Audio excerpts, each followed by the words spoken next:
इस वक्त 8,500 डिग्री के तापमान से उबल रही थी, या जिस जगह पर आप बैठे हैं वो जगह लाखों सालों तक बर्फ से ढकी हुई थी। ये दोनों बातें सफर को देखने वाले हैं। जिस जगह आज हमारा सौरमंडल है, वहाँ विभिन्न प्रकार की गैस और धूल के बादल हुआ करते थे। वैज्ञानिकों के मुताबिक इन धूल के बादलों से दूर एक तारा हुआ करता था। वक्त के साथ साथ उस तारे की ऊर्जा कम होने लगी, जिसके कारण उसके अंदर एक विशाल विस्फोट हुआ। विस्फोट की वजह से अंतरिक्ष की ये धूल एक दूसरे से दबने लगी। इस दौरान बादलों में स्थित धूल के कण दबाव और गर्मी के कारण पत्थरों में परिवर्तित हो चुके थे, और इसी दबाव की वजह से इन बादलों में स्थित रेडियो एक्टिव पदार्थ ने ग्रेविटी का निर्माण किया। इस ग्रेविटी के कारण बीच में हाइड्रोजन और हीलियम इकट्ठा होने लगे।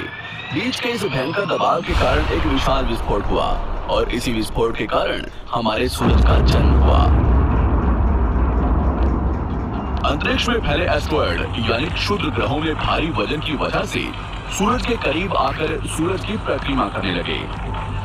धीरे धीरे इन्हीं एस्टेरॉयड में भारी टकराव हुआ, जिसके फलस्वरूप मरकरी, विनस, अर्थ और मार्स जैसे ग्रहों का निर्माण हुआ।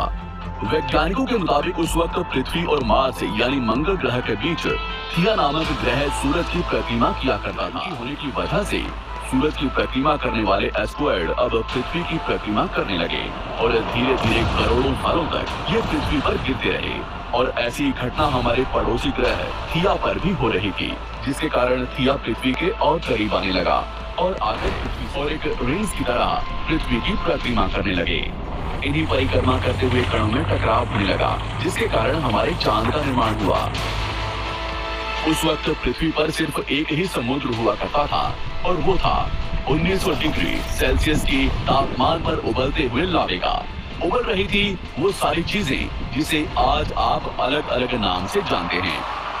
वक्त के साथ साथ पृथ्वी धीरे धीरे ठंडी हो रही थी। पदार्थ पृथ्वी के केंद्र में जाकर इकट्ठा हो गए, और हल्के पदार्थ पृथ्वी की सतह पर आ गए।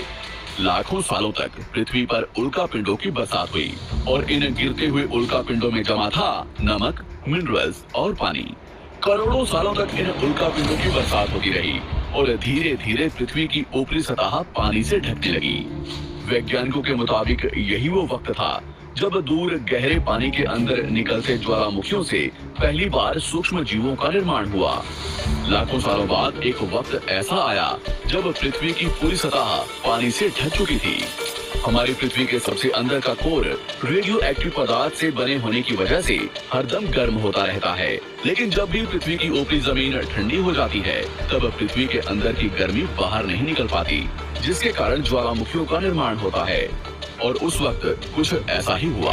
पानी से ढकी हुई पृथ्वी पर हजारों की तादाद में ज्वालामुखी निकलने लगे, और आने वाले लाखों सालों तक इन ज्वालामुखियों का निकलना जारी रहा, जिससे पानी के ऊपर जमीन का निर्माण हो रहा था।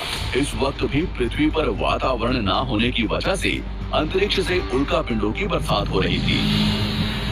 आज से लगभग 300 करोड़ साल पहले पृथ्वी पर ऐसा वक्त आया जब पृथ्वी का वातावरण लगभग स्थिर होने लगा था।